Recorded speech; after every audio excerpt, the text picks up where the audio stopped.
here of images, obviously. So what you're going to want to do is click on the Create New button. This is going to bring in a dialog box that's going to ask you for the graphic name. You can enter in any name for your graphic that you want. This is just for your reference only, so you can remember what this graphic was for when you go and edit it later. So I'm just going to call this Test Graphic.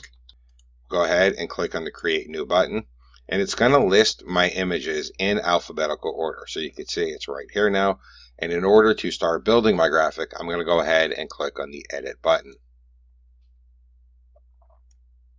So this is the graphic editor, and on the left hand side you can see the settings for the graphic, where you can save it, where you can load a template, where you can export your graphic as a PNG. You can clear the canvas and start all over fresh. You can set the graphics background, and there are a couple of different backgrounds.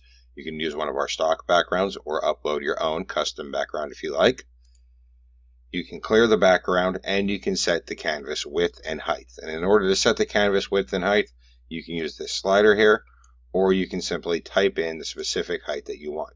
So I'm just going to use the maximum width and height here because I'm going to do an example and I want as much room as possible to show you how the things work. Up top, you're going to see all the different elements that you can add inside of your graphic. So you can add in a circle, a square, you can add in clip art, you can add in text, or you can add in a graphic. Now, most of these things are going to be self-explanatory, but I want to show you a couple of different things with each of these. The first thing I want to show you is this color wheel. On the lower right-hand side here, you can actually see the color wheel. Now, this is the way you set the color of different images that you add inside of your graphic. So, just for example, let me go ahead and add in a square, and I'll make it nice and large so we can all see it very well. Now, if I want to change the color of that square, the first thing I do is move my mouse over the color wheel, and then I pick the general color that I want. So let's say, for example, I want it to be green. I'm going to move the mouse over the green section, and then I'm going to go ahead and click any one of these green sections. This is then going to bring in a variety of shades based on where I've clicked, and by clicking one of these variety of shades, I can then change the color of that box. This works for all of the elements, the square, the circle, and the text, and it also works for the background. So if I don't have anything selected, by editing the color wheel, I can actually set the background to what I want.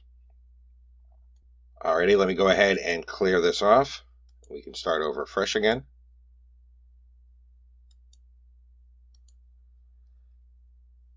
Up here you're going to see the graphics button, and this is where you go ahead and enter in graphics. And there's a couple of things that are important about this graphics button. I'm going to go ahead and show them to you right now. So you can see there's actually several options here. I can upload my own graphic.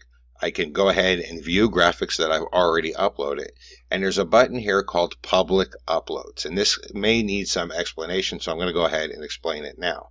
You can see when I upload a graphic, it's going to ask me if I want the graphic to be a private upload for me only, or if I want it to be a public upload for all users. And the point of this is that if you make it a public upload, what you're doing is adding to the public graphic library. So for example, right now I have my specific uploads, and these are things that I only want me to be able to use. But if I go ahead and upload it as a public graphic, anybody can go into the public uploads and use any of the graphics that are in there. So if you're uploading a graphic, if you want it to be something specifically for you, you would make it a private upload. If you want it to be something that you want to share with the ImageMaker Pro community, you can make it a public upload. And if possible, I actually encourage people to make their uploads public. By doing this and by sharing your images with other people and other people sharing their images with you, you guys are all going to be able to build a large library of graphics that you can use in your designs and help each other out. If you go ahead and click on the clip art button, you can see there are several different types of clip art. There's arrows, there's shapes, there's clip art with transparent PNGs, and you can also click on this button and you can search for images from Pixabay. So simply go ahead and enter in the image you want to search for by keyword, click on Find Images, and it will find images from Pixabay that you can use in your designs for free. So simply click on the one you find, and it will add it into your design, and you can now use it. I want to show you how the drag and drop interface works. The system is fully drag and drop. You can resize, move, reposition, and rotate the images. And this works for everything. It works for text, images, the boxes, the circles, anything that you can put inside of the canvas can be fully edited with the drag and drop system. In order to do that, simply click on the image or other object that you want to move. Once you do that, you can see on the right hand side, it's going to bring in all the options for that image. So you can go ahead and adjust the transparency of this since it's a graphic. You can clone it. You can bring it to the top, which means put it above other images. Send it to the back, which means put it behind. You can add a filter, such as grayscale, color invert, brighten, sharpen, blur, emboss, noise, or reset. And you can use this little adjustment here if you want to make fine-tuned adjustments. So if I just wanted to move it a little bit at a time to make it positioned exactly the way I want it, I can go ahead and click on this and it will move it just a little bit. And I can adjust how fine this is going to be.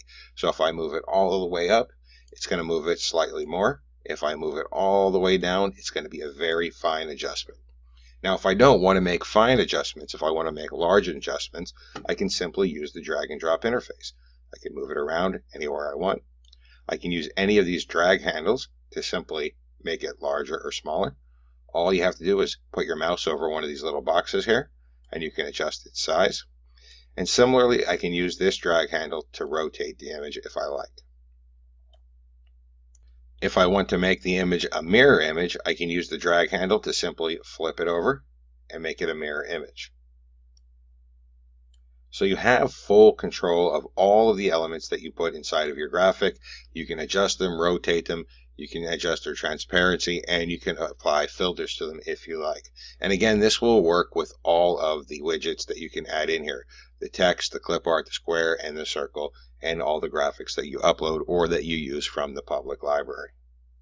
If you make a mistake, you can go ahead and click on the undo button, and that will revert your last change. The last thing I want to show you is this option right here, this unlock object and lock object. So you'll see a drop down here that says lock and unlock object. And what this does is it allows you to make an object unmovable. And this way you can't accidentally move something. So if I want to go ahead and lock it, I'll just change it to locked. And now I can't move this object.